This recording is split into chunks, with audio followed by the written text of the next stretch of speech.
Olá, entra no ar, aí, chegando em sua casa, mais um programa Cabeça para Cima que você pode assistir pela Rede Boas Novas de televisão e também pela internet, no site www.boasnovas.tv. Cabeça para Cima, sempre preocupado com você, trazendo temas que informam, que orientam e que edificam a sua vida. E aqui a gente gosta muito de provocar você para dizer se você quer ver algum tema sendo debatido aqui, se é importante para você, manda para a gente, que a gente vai passar para a nossa produção, a gente vai trabalhar esse tema e trazer reflexão, trazer orientação para você. Essa é a nossa missão. Muito bom saber que a gente tem conseguido atingir a nossa missão. Você tem dito isso para a gente continuamente, através do Face, através da internet, através do nosso contato e através do nosso próprio e-mail. Muitíssimo obrigada a todos vocês que nos fortalecem com as mensagens, com o feedback e com as críticas e avaliações de cada um. Eu quero mandar um abraço especial hoje para uma galera bacana que nos assiste lá em Paraty. Na minha igreja tem sempre uma pessoa que me chega no domingo dizendo: olha, a gente foi muito abençoada ao longo dessa semana. Tem uma turma que está lá sempre assistindo Cabeça para Cima. Então hoje eu quero mandar um abraço para você e dizer que é uma honra poder contar com a audiência de vocês a cada dia. Poder saber que a gente aqui participa da sua vida, consegue ser bênção. É isso que nós queremos ser a cada dia. E nós não fazemos isso sozinhos. Nós podemos chegar até você, no Brasil e no mundo, com uma programação de qualidade, porque temos um exército de pessoas que oram pela Boas Novas, que contribuem com a gente a cada dia, a cada mês.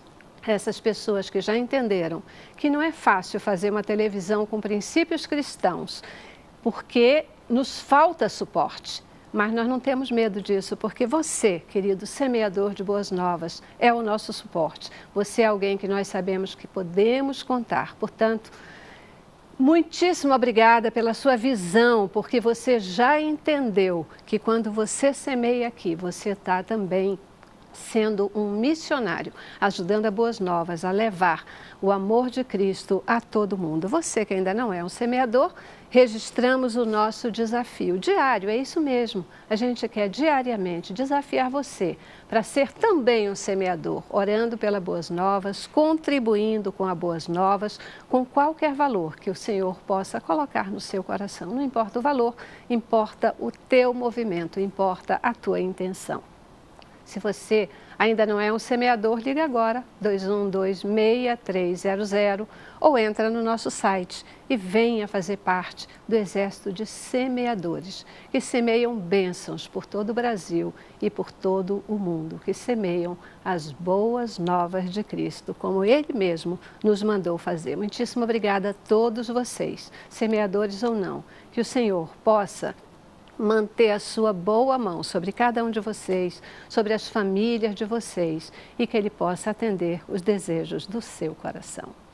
Nosso tema de hoje é um tema bacana, um tema sobre família, um tema sobre o qual se faz importante a gente falar. Via de regra, os terapeutas, quando eles trabalham casais em processos de separação, eles dão prioridade ao tratamento dos problemas dos próprios casais. Contudo, estudos e pesquisas têm comprovado que é cada vez mais importante se colocar nessa prioridade os filhos do casal.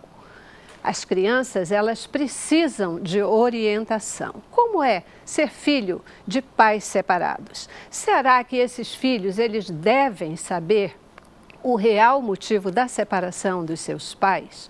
O Cabeça para Cima de hoje, ele quer refletir com você sobre os efeitos do divórcio na vida dos filhos. Começamos com o nosso informativo e temos um time especial para nos ajudar na reflexão de hoje. Até pouco tempo, o ponto de vista dado pelos psicólogos que atendiam casais em processo de separação só levava em consideração o problema dos cônjuges. Atualmente, muitos estudos têm tido a preocupação de demonstrar as sequelas da separação nos filhos desses casais. Especialistas perceberam que estes efeitos são mais prejudiciais e duradouros do que se pensava, pois estas crianças são vítimas involuntárias desse processo de ruptura. Quanto menor idade, mais dificuldades terá para entender o porquê da separação, refletindo de maneira negativa no seu desenvolvimento social.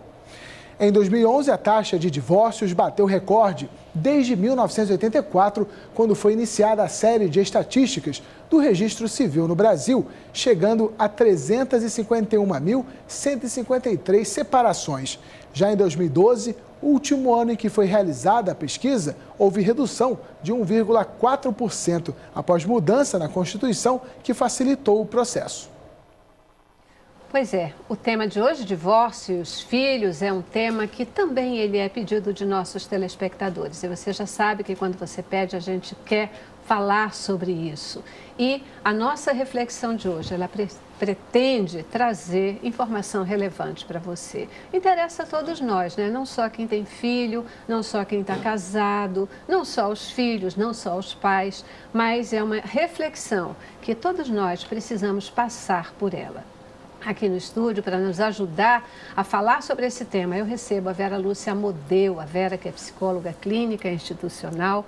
Sempre que a gente convida, a Vera corre aqui para falar com a gente. Muitíssimo obrigada, querida. É um prazer muito grande estar aqui, poder contribuir com a informação para o telespectador. É muito importante para mim fazer parte assim, desse processo de vocês, que é tão bom, né? Vocês passarem essa informação para as pessoas. Eu gosto de vir aqui, eu gosto de estar podendo, de alguma maneira, estar ajudando. Refletir com o Brasil e com o mundo, né? Nossa, é o que a gente faz, viu? É o que a gente faz. Muitíssimo obrigada mesmo pela sua presença. Também conosco a Liliane Lobianco, Liliane que é psicóloga, conselheira tutelar de Jacarepaguá e da Barra da Tijuca, também sempre disposta, sempre presente. Muitíssimo obrigada. Obrigada, Celeste. É um prazer sempre estar aqui, né? Trazendo um pouquinho da contribuição que a gente... da nossa vivência cotidiana, e a gente espera poder, no dia de hoje, contribuir um pouquinho mais para que impactos, né, para que crianças e adolescentes que estejam nessa situação possam ser cuidados de forma diferente. Vocês duas são psicólogas, você é conselheira tutelar. Essa questão, né, sempre se prioriza mesmo, né, no momento de divórcio, no momento de separação, se esse casal busca ajuda, normalmente ali se foca os problemas dos casais. Mas as pesquisas estão dizendo aí, olha, tem que prestar atenção nos filhos desses casais. Eles também têm que ser tratados com prioridade no momento do processo de separação. Vocês concordam com isso? Sim, claro. O mais importante em todo esse processo é como fica o emocional, a mente, como fica o pensamento dessa criança com relação a toda uma estrutura que ele até então vivia e, de repente, se desestrutura. E aí, para ele, é necessário que se faça um repórter, ele tem que ter uma explicação para isso, né? Porque ele não entende o que está acontecendo ali naquela família, por que aquela família está desmoronando, por que meu pai e minha mãe não podem ficar juntos. Isso é complicado para a criança. Na maioria das vezes, né, Celeste, a gente percebe que os casamentos são uniões que se estabelecem porque existe uma escolha prioritária e ela é individual, né? E quando esse casal se une, ele vai pensar essencialmente nas suas relações, né? Quando aparece um filho, eles ainda precisam rever e ressignificar essa relação que deixa ser uma relação dual e passa a ter uma extensão na prole dele, né? Então, quando se escolhe o divórcio, não se foca a criança, né? Ou a separação, não se foca a criança. E como a Vera disse, é extremamente difícil, porque a criança ela não elabora, né? O adolescente ele tem dificuldade de entender essa complexidade. Então, quando eles descobrem que aquela união se desfez, é necessário que se pense, né, qual vai ser a condução dessas figuras de amor para que essa criança possa se desenvolver integralmente. E aí a complexidade se dá porque a relação ela é dual. E agora, né? Como expandir isso para além do casal, né? E ter esse olhar para os filhos. Existe uma idade, assim, que seja mais favorável, que permita melhor esse filho entender a separação dos pais? Ou qualquer idade, o impacto, ele é pesado, ele é preocupante, em qualquer idade tem que ser cuidado? Como é que é isso? A minha visão clínica qualquer idade, esse impacto ele é muito pesado. Porém, existe uma idade no qual você necessita maiores cuidados, porque aí já começam as perguntas, começam os questionamentos, porque até os 6 anos, 7 anos, a criança ela não elabora ainda bem isso, né? Então, ela não entende a dinâmica da separação, né? Que vão se separar ou que já se separaram, né? Mas a partir dos 7 anos, a criança já começa a ter os questionamentos, querer saber o motivo. E aí se faz necessário uma atenção maior para isso. E assim, a explicação, e não só a explicação, como a condução, o comportamento, né, como vai lidar com aquilo, como o pai e a mãe estão lidando com essa situação, é fundamental no desenvolvimento dessa criança. Se esse pai e essa mãe souberem, além de explicar essa criança o porquê disso, né, porque na cabeça da criança, meu pai não gosta mais da minha mãe não gosta mais do meu pai, o que está acontecendo? Fui eu o culpado?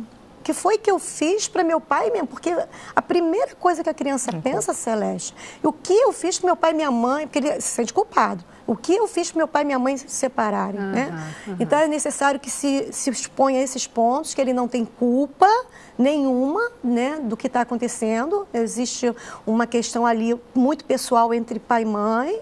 E daí um comportamento que eu estava conversando agora há pouco com a Liliane, que é a questão de como você vai se relacionar com esse ex.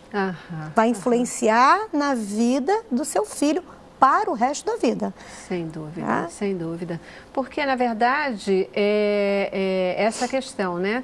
Tudo bem, tem ex-marido, ex-esposa, mas não tem ex-pai, ex-mãe, de maneira nenhuma, né? E nem ex-filho. O filho também, o filho continuará sempre sendo filho. Sim. Existe uma forma adequada que vocês, como especialistas, né, recomendem para se tratar no momento da separação, para que esse casal saiba separar a questão marido e mulher da questão pai e mãe?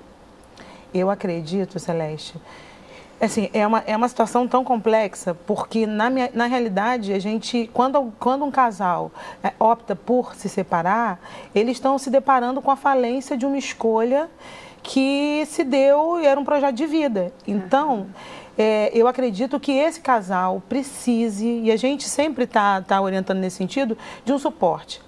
Porque se o casal não elabora a separação, como que a criança, né, que ainda não é desprovida dessa potencialidade de elaborar, como que essa criança vai poder elaborar essa ausência?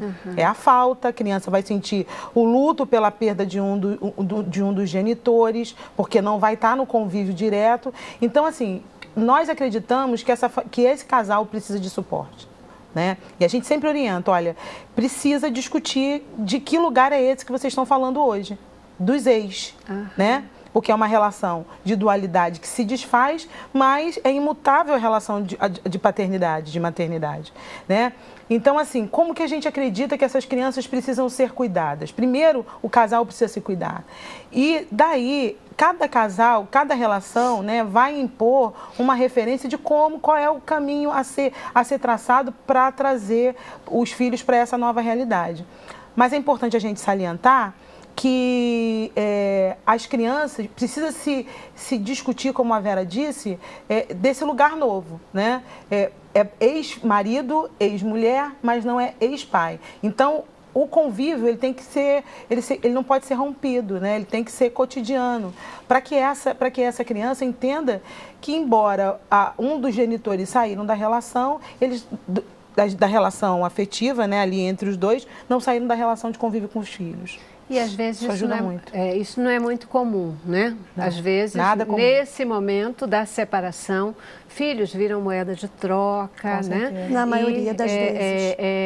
Há uma competição. Há uma tendência daquele que fica com a criança e particularmente, quer dizer, não vou nem fazer essa observação que é a mulher, porque eu também não tenho dados para dizer que é, né?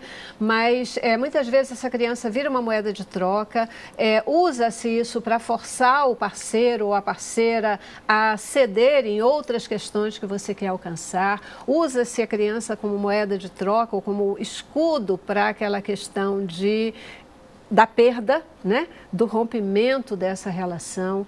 E os pais precisam ter consciência de que isso não pode acontecer.